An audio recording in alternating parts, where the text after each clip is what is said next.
All right, big question. And you see this question in a lot of different places. Wall Street Journal article, other networks. Are we looking at a doom loop in commercial real estate? And that's a doom loop that would involve a lot of small and regional banks going down at the same time.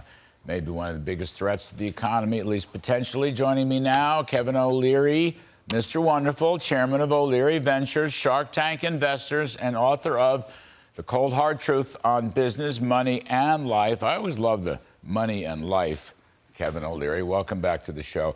So you have mentioned this in our appearances, in our discussions in recent months. Better, worse, commercial real estate, doom loop, bringing regional banks down with it. What is your latest assessment, please? Well, it hasn't improved, Larry. I started talking about this with you about 9 months ago when it first showed up on my radar screen, because I've got so many companies that bank at regional banks that are small businesses, family-owned businesses in America, now 40 of them. And so what's unique about this situation, and I'll just lay it out, many of these are office spaces that are in sub-grade markets. In other words, B markets, double B markets. But even in cities like Boston, you find lots of vacancies, up to 40% of buildings. And the challenge is, in every other real estate cycle, when you have a correction, which is about to happen here because of rising rates, and we've got to refinance these buildings, and many of them have no equity left in them. So these banks are going to fail because up to 40% of their portfolio, I'm talking regional banks here, are in commercial real estate. But here's what's unique, that it's just coming onto the radar screen.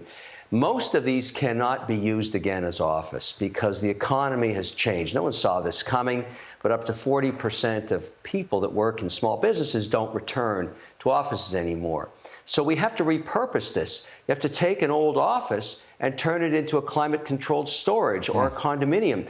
But in cities like New York, where it's decimated in those double B buildings, they're just empty, you can't do that without zoning changes. And policy there is very difficult. So it may be better long-term, and we haven't talked about this, but to actually tear these buildings down and rebuild new purpose, data centers, industrial, climate-controlled storage. That's where we have to do it. But who's going to pay for it?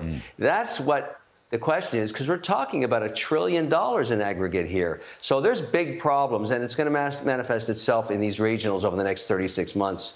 So who's going to pay for it? And also, Kevin, who's going to loan money for payment of it? Well, that is a really interesting question, Larry, because there's two issues there. Number one is most of these buildings were built over the last 30 years at interest rates of less than 4%, many 3%, 7-year mortgages, 5-year mortgages, or worse, floating rate mortgages. And now the Fed has raised rates to a 5.5% terminal rate, which means these mortgages are going to be refinanced at 9 to 11%. So a 3x cost. So many of these buildings won't be economically viable. But the spin-off, which is causing chaos right now, is those loan books and those regional banks, remember we have 4,100 regional banks, have closed to small business because they have capital call requirements put on them because of the pressure on this commercial real estate. So they're not making loans. And even worse, Larry, yesterday the IRS canceled any more refunds for 90 days on the employee retention credit for small business. And there was billions about to be sent out to these small businesses. And as far as I know, it's the only active program that businesses can get capital right now from the government. They shut it down.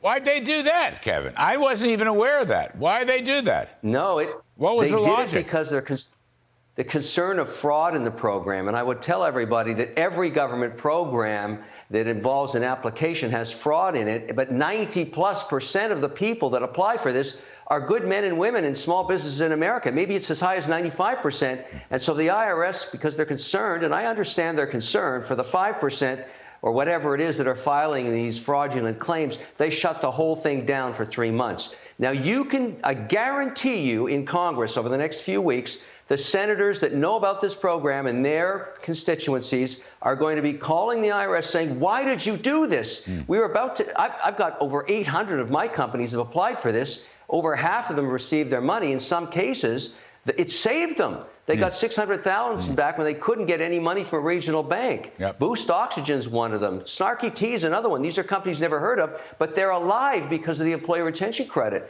These programs are not aligned. They're not in sync. So we've got the pressure at the regional banks, commercial real estate collapse, and small business not getting any capital. This is all bad news, Larry. Wow.